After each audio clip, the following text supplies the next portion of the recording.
Hello everybody and welcome to a brand new Gentek PC product showcase. In today's full-length featured review, we'll be going over the brand new Sager NP8356.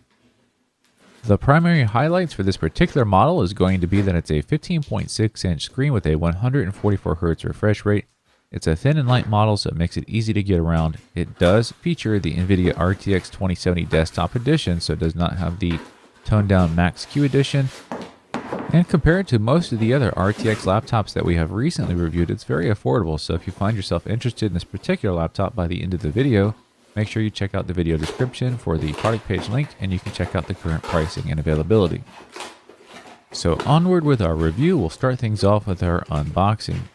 So you can see we do have the traditional double box being used here. The outside box is a plain cardboard box with our interior box, not too much different than that. We can get our laptop out right away. It was protected with a very large portion of foam, so it's very protected during shipping. Setting our laptop aside, there's a couple of other things we're going to have to dig out of our box. So right behind the laptop, we have the package that has the warranty information and a lot of the system information. You'll see here that within that bag, we have the cleaning cloth, which is traditionally between the screen and keyboard, but here it's chosen to be packaged separately.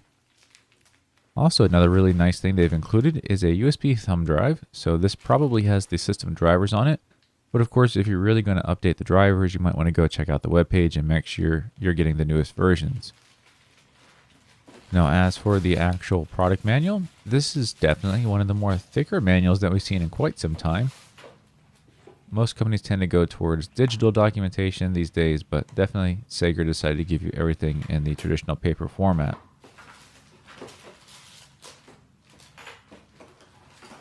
And that is not all. Of course, we have a few more things to pull out of our box. This is a SD card blank. That way you can keep your SD card slot nice and protected from any kind of dust.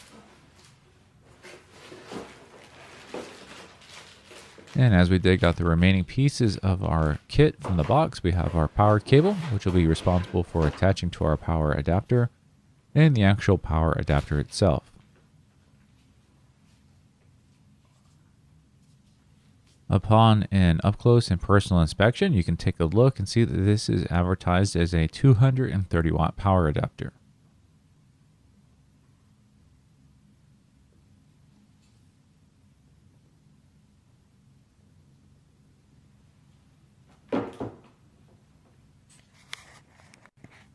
So with the unboxing complete, it's time to move into taking a look at our laptop itself.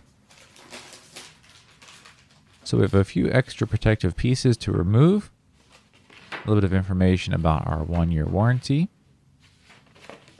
and we'll move on over to our segment where we get into the size and weight.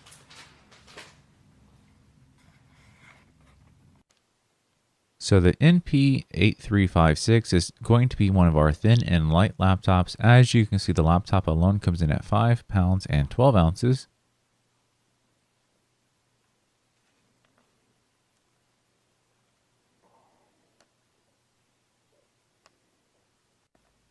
And if you're going to be traveling with the entire kit, which is going to be the power adapter and the laptop together, you're at a total weight of 7 pounds and 10 ounces.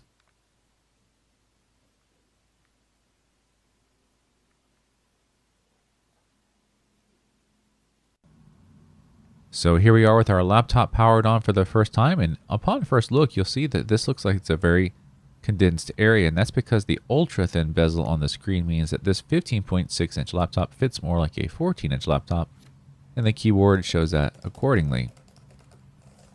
So we do have the RGB backlit keyboard here with our touchpad. You can see we have individual left and right click buttons, which is always nice to see. Another thing you might notice of difference in this particular area of the laptop is we have no giant sticker that advertises brand name features. No killer wireless, no SteelSeries keyboards. That means we don't have to pay for the brand name pieces, and therefore the overall cost of the laptop gets to be cheaper for you, the consumer. So very great for those who are cost-conscious customers. Now that said, even without exclusive brand name features, the Sager laptops always get the job done because we still have the same Intel CPUs and NVIDIA GPUs as all the other laptops out there. So before we get into proving that all true with our performance benchmarks, let's take a moment and look at our interfaces. On the left-hand side of our laptop, we're going to have a USB 3.0 port and two 3.5mm audio connections. One's for your headphones and one's for your microphone. On the front, we're going to find our SD card slot. So this is where you can place your SD cards from your cameras and other equipment. Moving on over to the right-hand side, you'll find a USB 3.1 port, which is a Type-C connector, and another USB 3.0 port using the traditional Type-A connector. Now, as we circle around to the back of the laptop, we have quite a bit of connectivity back here. We have the RJ45 jack there for the local network connectivity, an HDMI output, a mini display port output, a USB 3.1 port, which is the Type-C connector actually running DisplayPort, another Type-A USB 3.0 port, and of course the main power adapter port for charging your laptop and running off of mains power. Now with our connectivity out of the way, here's one last view of the laptop, 360-degree spin, just to take a look at the form factor, colors, shape, and size before we move into our measurements.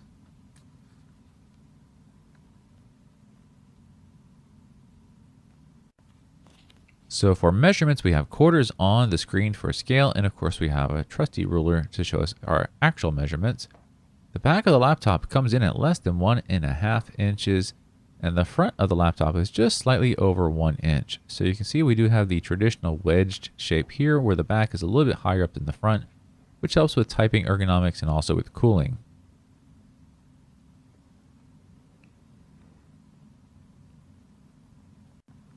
So while we did offer a good view of the thin bezels earlier as we were looking at the insides of the laptop, here's the actual measurements of those as well, so you can see how they stack up.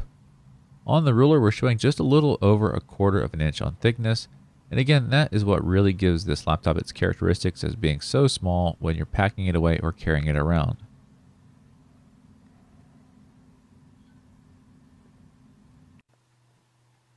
Now moving on to our system specs, we're in the device manager where we can see the equipment that's responsible for our performance numbers. The NVIDIA RTX 2070 is included, which is of course the full desktop edition as we mentioned earlier, also paired with the Core i7-8750H for our CPU. The monitor panel ID is here on screen for you to look up, and that is a 144 Hz refresh rate at 7 millisecond response time. This is a 1920 by 1080p resolution screen. Also, for all the gamers out there, you'll be happy to know this screen does support NVIDIA's G-Sync technology, so that paired with the 144 Hz refresh rate is going to make this a really great gaming experience. Now it is time for us to start taking some of our benchmark scores, and we're going to get our baselines down first. A sound meter shows that we have about 25.7 decibels coming from the left side of the laptop. Moving over to the rear, we're showing those exact same numbers. And of course, the left fans don't have to run the same speed as the right fans, and here we do show that the right fans are a little bit quieter at this time. Now, while these numbers might be kind of hard to qualify right now as far as what they mean, if you watch a couple of other reviews that we've done, we do the same test on all of our laptops, and it makes it very easy to compare like systems to each other. So with the baseline noise figures being one thing that we want to check out, we definitely want to get our baseline temperatures, both the internal system temperatures and the external system temperatures. So here we are with our infrared camera, so we can take a look at how those temperatures line up as far as the surface of our laptop. You can see the keyboard is definitely giving off a good amount of heat there, and that's good for ventilating the system, especially on a smaller laptop. The areas where your hands are going to be touching, those seem to be remaining nice and cool. And that's what we want to see as well, because we don't want sweaty hands while we're using our laptop. We'll come back and check these temperatures again once the system is under load and see if they have maintained. Now, seeing the keyboard used as a ventilation device is great, but of course the most important thing we want to see is that the actual cooling vents are being used. And that's the hottest, brightest spots that we see on screen, and that's a very good thing. The hotter these areas are, that means the system is getting rid of the heat and not holding on to it. We can even see the table itself is heating up near those locations. We will definitely see those temperatures go up as we put the system under load with our benchmarks, and it'll be interesting to see if one side or the other gets a lot hotter, because the CPUs and the GPUs generally don't tend to run at the same temperatures, and they are independently cooled usually on one side and the other. It is now time for our benchmarks to begin. So we're running 3D Mark right now, and we're going to go back and check our baselines and see how they've changed. You can see the noise levels have definitely gone up. The fans have spooled up to the point where it's about 63 decibels on the left side. And those numbers are more or less the same whether we're on the rear or the side of the laptop. To the other side of the laptop, it is also about 64. So unlike the baselines where we had it not under load, this side was more quiet. Under load, this side is a little bit louder.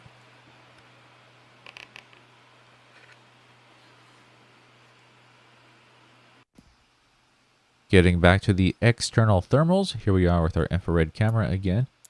And you can see the hotspots haven't really changed. The keyboard is still letting a lot of heat out, which is great. And our palm area is still nice and cool. So those are the things we definitely want to see. What'll be very interesting is to see how hot the exhaust has gotten now that the fans have definitely ramped up to get rid of the extra system heat. Now here on screen you can see what looks like basically jet streams of heat that have gone across the table from both the side and the back, showing how much heat is being pushed out of the system and how hard the fans are working. The temperature readings are a little bit hard to get exactly, but we're seeing spikes up to about 50 degrees Celsius on the left hand side. And over to the right hand side, we're about 50 degrees Celsius here as well. But the real system temperatures that we want to see are going to be the internal temperatures based on our sensors.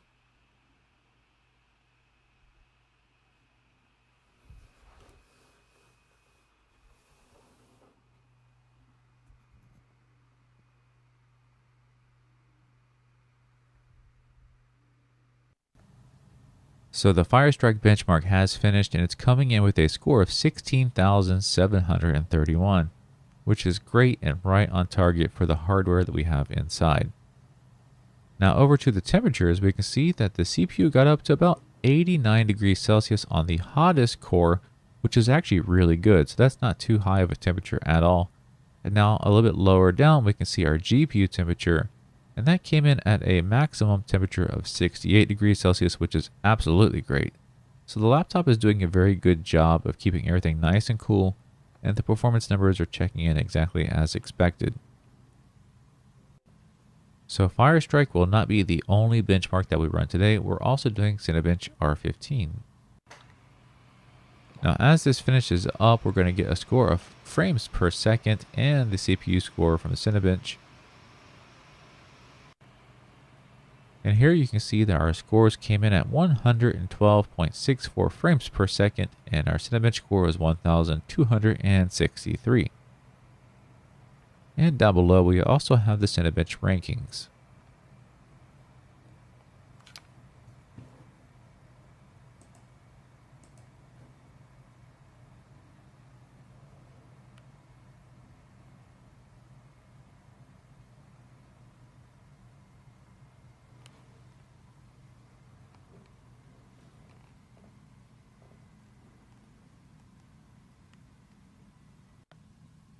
The next benchmark is going to be the sound levels for our speaker system.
Another feature that we wanted to make sure that we covered in the review is those who are wondering what the fingerprint symbol was on the touchpad earlier.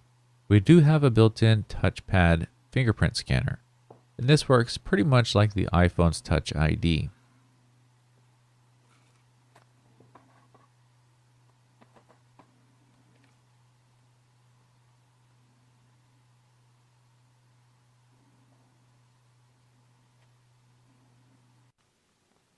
Now it's time for us to move into the very last segment of our review today, which is going to be the system disassembly.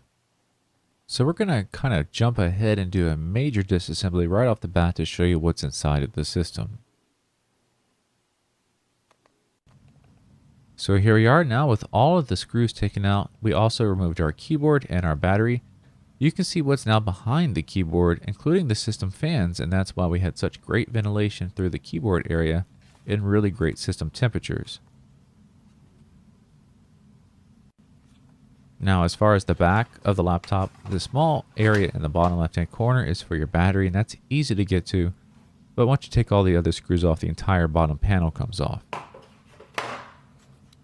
So as for what's in store underneath of everything, we have the large cooling fans in the corners of the laptop. You can see the large copper heat pipes and the amount of copper used for cooling the CPU and GPU. Located right next to that is going to be our two system RAM slots, and those are both fully occupied currently. In the bottom corner, we have our 2.5-inch mechanical mass storage drive and our smaller M2 form factor SSD. So we're not going to stop here. The disassembly is not yet complete. The next step for us was to take all the smaller pieces off. So the system RAM, the SSD, our mechanical storage drive, everything has been removed. And now we're going to be able to remove our cooling system. Underneath of all that copper, you're going to find the onboard video card and CPU. So at this point, we can pretty much say that we've done the detailed disassembly of our laptop, and we have come to the end of our review. So for our closing remarks, we just want to say that we hope you enjoyed our detailed review today of the Sager NP8356. So if you think you're interested in this laptop and you had any questions that our video was not able to answer for you, then please feel free to ask us down below in the comment section, and we'll be sure to answer those questions for you. And please don't forget that the video comments is not the only way to get a hold of us. If you need some personalized help, then feel free to contact us directly by phone or email. And lastly, don't forget that while the video has a ton of great information, our product page has a lot more as well. So please check out the video description and you'll find the product page link, and that'll take you to our page where we have the current pricing and availability as well as the full system specs. So once again, we just want to remind you that this was Gentek PC, and we'll see you next time.